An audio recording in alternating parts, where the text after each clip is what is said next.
Okay, let's turn the tables. Now I'm going to interview Rochelle because Rochelle has actually been an influencer or content creator for quite a few years now. So you have your influencer handle, which is just another mannequin, and right. you also have your own content creation, photography studio. Yeah, all encompassing like production company. Right, yeah, essentially. production company is probably a better word for it Yeah. actually, and that's called Roche Studios. Yes. So how long have you been influencing for?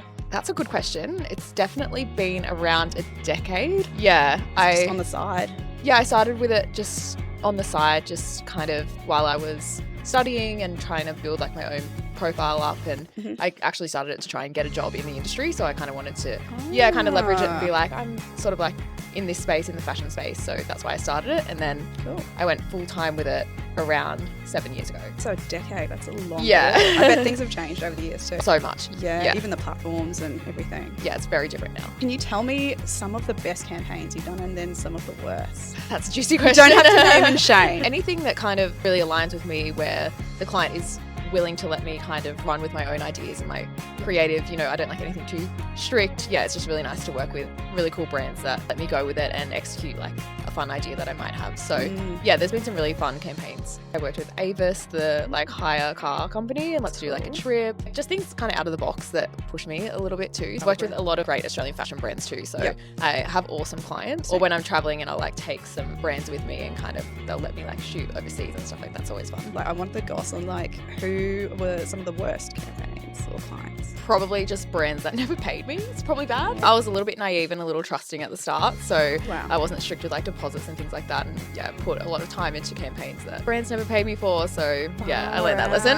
That's so dodgy though. Yeah, like, very dodgy. And then you hear from the industry that they do it to a lot of creators. Yeah, that's probably the worst experience. But okay, so get deposits, guys. Yeah, take it seriously. Yeah, very important. Another juicy question: how much do you charge, or how much do you get paid per post?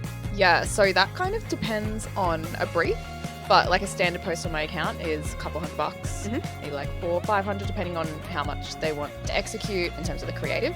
So I, as an influencer, am like very high standard with my creative, and I also give all those assets to the brands that I work with too. So that's where a lot of my budget's for. Like I pay a photographer and I put a lot of effort into the content. So they kind of get that bundled in, but it totally depends. Some creators charge way more than that. Like yeah. So that's you like shooting the content as well. Yep. And hiring a photographer. Yes. And then giving the brand the usage rights on the photos. Okay. Well, that's pretty it's good. a pretty good bundle, and then they obviously get the exposure on my page as well. But I've worked client side as well, and it's crazy out there. People charge all sorts of things and add-ons on top. But my brands are really good to me, so I like to be good to them back and give them the assets to use.